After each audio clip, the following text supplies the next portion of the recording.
The Food Network shows, I think it's allowed a lot of people to experience what they think a kitchen is. You show up at 4, you turn your stove and oven on, and you cook a couple of things, and day is good. The kitchen's a pirate ship, man. I mean, it's a common fight every night to get dinner service done.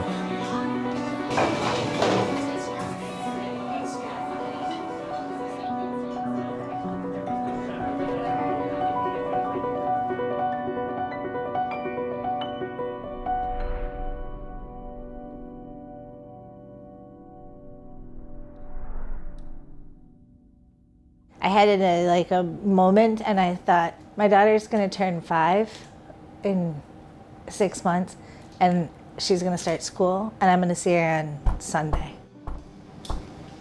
That's it. And then he was getting ready to leave Las Vegas, and I was like, hey, I'm from Traverse City, and there's like a ton of agriculture. We should open a restaurant together. And he was like, all right, let's do that. So we wanted to work for ourselves. It's a funny thing though, because we started with nothing, like literally nothing. Less than $2,000. And we tried to get some investors, but then that whole 2008 market crash happened. And so we just basically pulled our little piddly savings that we've made as cooks and made it happen.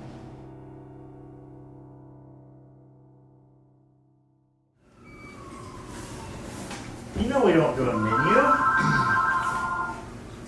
Thank you for calling the Cook's House. Some restaurants are purely for profit.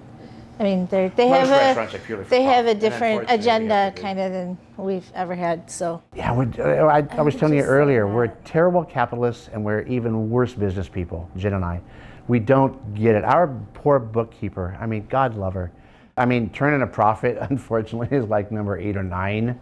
And I think it's only because we have to.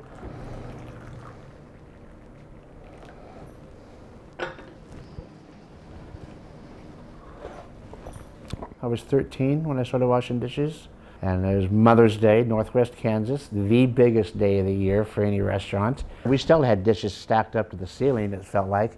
On the way home, Mom asked me how work was, and I said, oh, it was fun, really enjoyed it. She goes, you guys get everything done? I said, no, there was like a lot of dishes left. She stops the car, turns around on the highway, and takes me back to the restaurant. My first day in the job was a 12-hour day. At 13, welcome to the business, baby. You know, it went up from there as time went on. But yeah, so that was my first day in the world. It was exciting.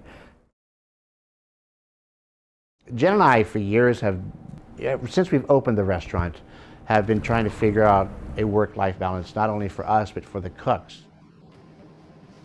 You know, early on in my career, I was spending 60, 70 hours, 80 hours a week in the restaurant, in the kitchen. There was no work-life balance early on, and I am resentful because of it, yeah. So about, 3-4 years ago, I said to the kitchen, I'm done in here. You guys, I'll be here. Jen has thankfully picked up what I've dropped. You see, Jen, so she was, she raised Abigail and wasn't in as much as she wanted to be. Now that Abigail is older, she's able to kind of start doing what she's been wanting to do for all these years.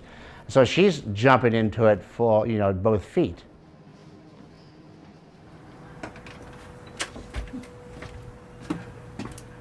I think being a single mom, it's been a really great, because I live upstairs, and I've had the ability to be around Abby all the time, be present at work, but also have some flexibility so that I can pick her up at school. I mean, the way women were treated in kitchens, the sexism, the possible sexual abuse that would go on, hopefully is getting better. Jen will have to speak to that. People will say, like, how is it being a woman in the kitchen? Well, I don't know. I don't know any other way. How would I know any other way? Because I've never been a guy in the kitchen. So it just is what it is. It's just the kitchen. I think it gets kind of awkward for me sometimes because Like just opening up the conversation, people say, oh, where's your husband? Or I talked to your husband and your husband is so talented and all this stuff. And so I just kind of let them go. And then after a while, I say, well, I don't have a husband. And they're like, oh, I'm so sorry. What happened? And I'm like, no, I just don't have a husband. I think maybe you're talking about Eric. She's been asked, I mean, what exactly you do at the restaurant? A lot more than me, I'll tell you that. You know what I mean? Well, that's the irritating part. My day is not a typical 9 to 5er. It's like a chunk here and a chunk there, and then we've got to go over here, and then we've got to grab all this, and we've got to go over there, and then we come back here and make this one, and then I have to call this person, call that person. That's kind of the day, like every day, and I usually go to bed around midnight. So, you know, like when people are like, well, what do you do anyway? I'm like, you want like With a sarcastic answer, or do you want the real? A lot. More than you do in a week. How's that? I do a lot. I get a lot of shit done. We've had people come up, Jen will be sitting at the pass, standing at the pass. People come up with the coat on, with the coat on and the whole thing, you know. I just look around Jen and thank the male dishwasher. The dishwasher's confused because they're like, why are these people talking to me? You know? It's just a thing. Sometimes it catches me off guard because I'm like, gosh, we have to go through the same conversation again. In the end of the day, I still have my job and I do what I do, and I'm very thankful for that. And that's really the whole thing. But then there's that other like element that's added into it all the time.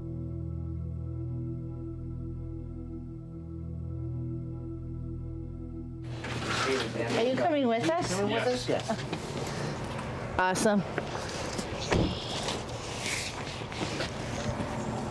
I'll talk to you later. Bye, honey. Bye.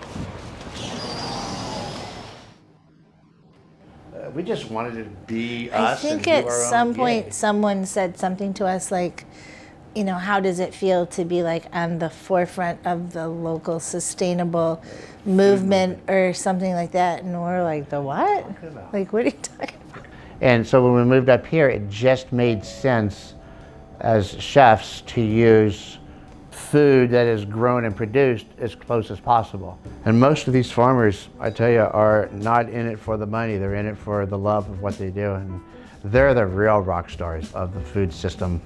The agriculture here is amazing. And so if it's in season and it's fresh, I mean, sometimes things are picked that day and then we have the opportunity to serve them that night. And it's just a different way of thinking about things and eating. Real quick on that. I just want. Good. Thanks. Have a good day. Jesus, this is an expensive dinner, huh?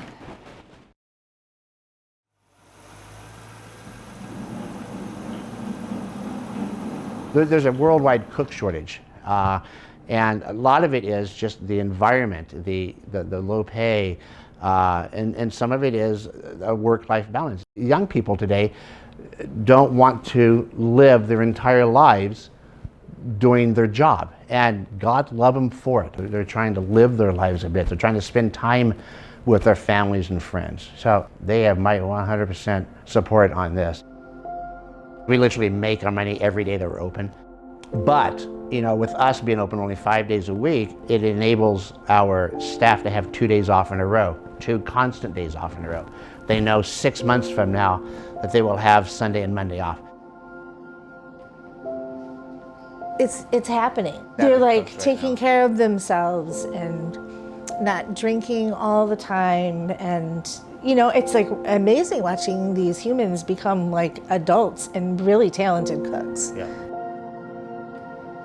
Where they want to be is not going to happen overnight. It's going to take some time to get there, but a lot of that involves how they approach it in their life as well, because it's a lifestyle, you know. Otherwise, they're just going to burn themselves out.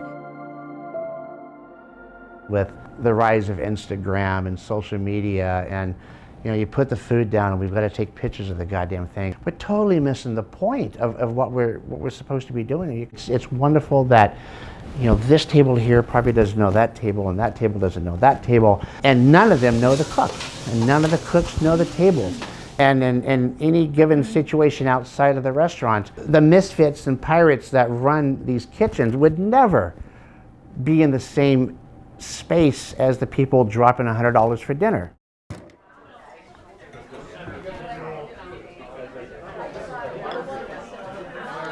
Are we ready for this? All right, here we go. Everybody, don't make me throw it. Thank you. Hi everyone, welcome. Thank you so much for coming in. So 2 years ago, this was a dinner that we had to cancel when COVID. The original word for restaurant means to restore. It's a restorative thing. Cooks are like one of the first civilizers, you know. Restaurants still have that place. Come in here, you sit around a table like we used to sit around the campfire. And you share a meal. And you get to know each other. You're a community. We're two cooks in a small, obscure restaurant in Traverse City, Michigan. Just want to make a living and go home.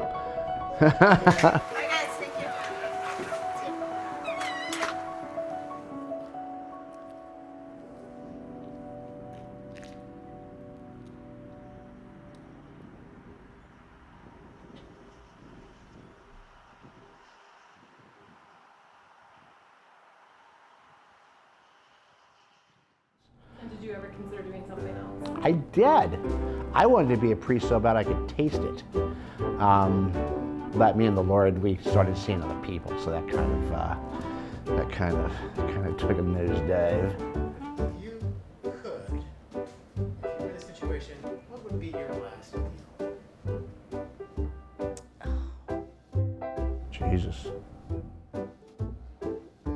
I would have a lot of separate items, like really good French fries, a really good apple, maybe a nice cheese plate and some bread, and definitely some butter. It would be like a snacking smorgasbord extravaganza. Probably a cigar and a martini. Because I don't eat, I mean, eating itself just for the sake of eating is boring. So I don't really, so I guess a cigar and a martini, $3. Blue cheese.